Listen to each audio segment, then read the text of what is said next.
Pour commencer cette nouvelle année, dans cette vidéo, je vais regarder une entreprise qui incarne le rêve africain.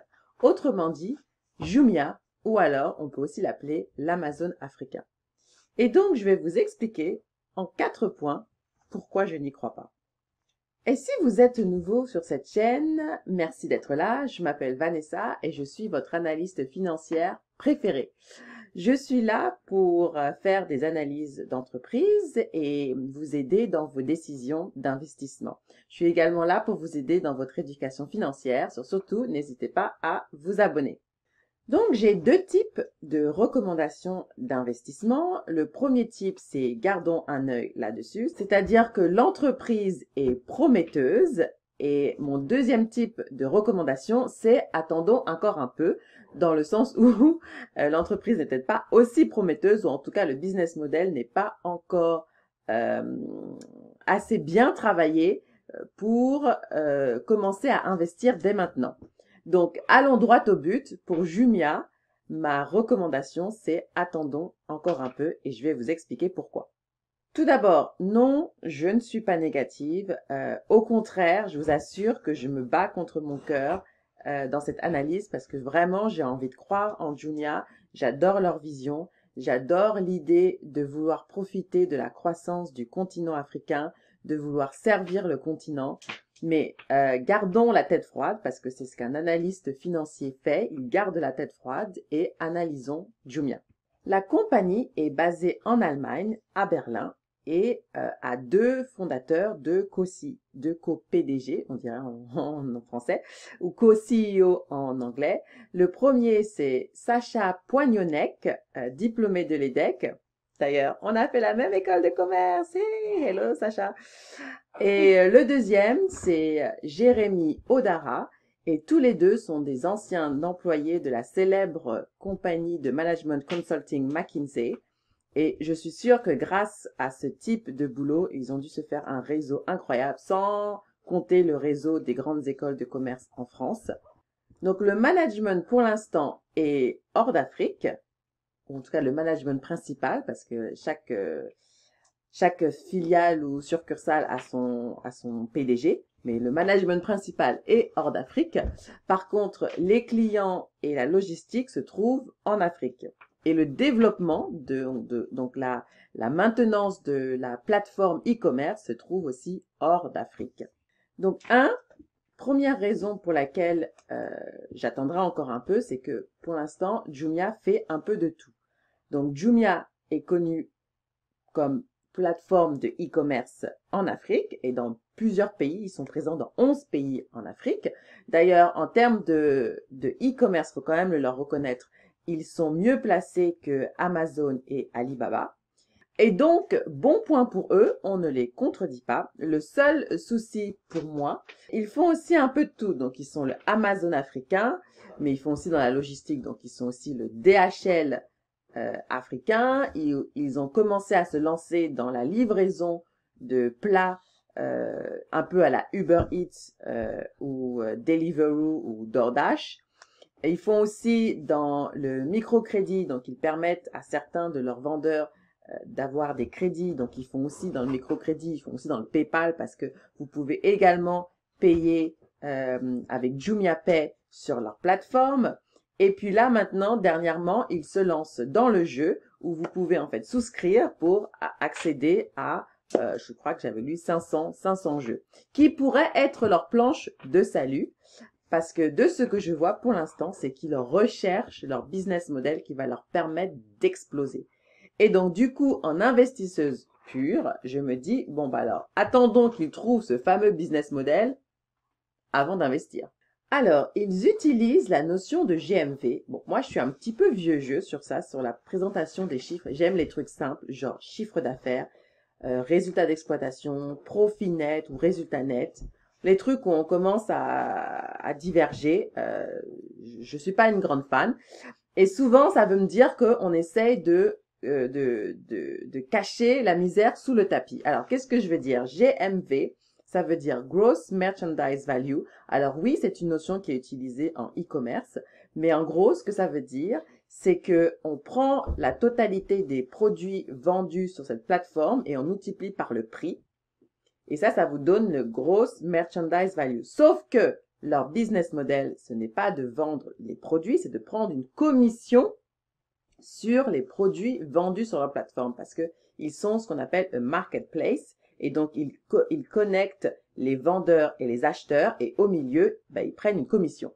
Donc leur commission, quand on regarde, j'ai fait un calcul, c'est à peu près 4%. Donc c'est-à-dire que quand vous allez sur leur site ou sur leurs résultats ou leur rapport annuel, vous voyez un GMV de 600 millions de dollars, ce qui paraît magnifique. Puis après, quand on regarde plus précisément, les revenus tirés exactement du marketplace, c'est 66 millions de dollars et marketplace est censé être leur produit phare. Puis après, quand on regarde plus précisément, la commission qu'ils en tirent, c'est 24 millions de dollars. Donc, c'est quand même pas la même image que les 600 millions qu'on nous rapporte. Et bon voilà, moi j'aime bien qu'on me dise des choses clairement. Donc en gros, voilà, ils gagnent 66 millions ou 24 millions, ça dépend de ce qu'on veut prendre très exactement. Point numéro 3, c'est que la compagnie, pour l'instant, ne génère pas de cash flow opérationnel. Donc, ils doivent régulièrement chercher des sources de financement sous forme de lignes de crédit, de dettes, de levée de fonds en termes d'actions pour pouvoir financer leurs opérations. Bon, comme je le disais, ceci dit, dans la vidéo de Airbnb, si jamais vous voulez la regarder, ils font des pertes d'un point de vue résultat net. Et c'est pas forcément un problème puisque la plupart de ces grosses entreprises technologiques font des pertes au début de leurs opérations ou dans les premières années de leurs opérations. Mon problème, ou en tout cas moi ce que j'aime bien voir, c'est un cash flow opérationnel positif. Le cash flow opérationnel, qu'est-ce que c'est? C'est la capacité d'une entreprise à pouvoir générer du cash et donc de la liquidité pour pouvoir payer ses échéances. Et quand je dis échéances, ça veut dire les salaires de ses travailleurs, les fournisseurs, etc. Et c'est la capacité de pouvoir payer ses échéances sans utiliser de ligne de crédit ou de dette ou de financement extérieur. Parce que il faut se mettre en situation. Que se passe-t-il si jamais on leur coupe leur ligne de crédit, si jamais ils n'ont plus accès à des dettes ou si jamais ils ont des difficultés pour lever des fonds et d'autres financements? La question c'est, peuvent-ils quand même survivre? Et pour l'instant, la réponse, c'est non. Alors, Jumia, c'est une belle histoire. C'est juste que pour l'instant, les chiffres ne soutiennent pas une stratégie à long terme qui va rapporter de l'argent. Et certainement, et j'en suis sûre qu'ils ont énormément de défis à relever. Je ne vais pas revenir sur les problèmes d'infrastructure de manière générale en Afrique. Donc, ils ont dû certainement énormément investir en termes de logistique. Également, le fait que la majorité des gens n'ont pas de compte bancaire. Donc, pareil, ils ont dû énormément investir pour pouvoir permettre les transactions financières sur leur plateforme. Et donc, ils ont répondu à ce problème avec JumiaPay. C'est juste que, bon, pour l'instant, c'est énormément d'investissement. Et donc, la question, c'est est-ce que j'ai envie d'investir maintenant ou alors attendre un petit peu plus que leur compte soit un peu plus à flot? Voilà la vraie question. Et pour l'instant, ma réponse est bon voilà, en investisseuse un peu pure et peut-être averse à trop de risques, on va encore attendre un peu. Point numéro 4, leur marketing n'est pas encore complètement au point. Hein, bon, comme je dis, ce n'est que mon humble avis. Je sais que le marketing, cette non-science, est absolument primordial pour pouvoir écouler les produits qu'on propose. Et donc, ils ont deux façons de pouvoir générer du bouche à oreille. Un, ça vient des acheteurs qui peuvent faire leur pub sur les réseaux sociaux, faire des revues sur YouTube. Et je me suis dit, tiens, allons taper sur YouTube Donc, j'ai utilisé YouTube Incognito ou Incognito pour être sûr que mes recherches précédentes n'influencent pas les résultats. Et la vidéo la plus vue en anglais, en tout cas, vient d'une YouTubeuse nigériane que vous pouvez voir sur la vidéo, qui se plaint des délais de livraison et qui, en fait, de manière générale, se plaint des produits qu'elle a reçus avec Jumia. Donc, c'est pas forcément la revue la plus positive sur l'expérience Jumia. Alors, je me suis dit, tiens, je vais faire la même recherche pour Amazon. Amazon Afrique, je précise. Et il y a quelques vidéos qui montrent des revues, mais également qui montrent des gens qui, sur le continent, arrivent à gagner de l'argent avec Amazon.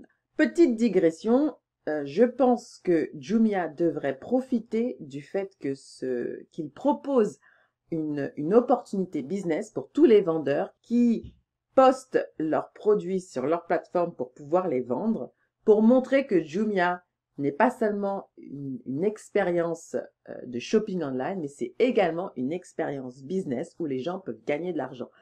Un des points forts d'Amazon, c'est que vous avez énormément de vidéos qui vous montrent comment faire du business et gagner de l'argent sur Amazon.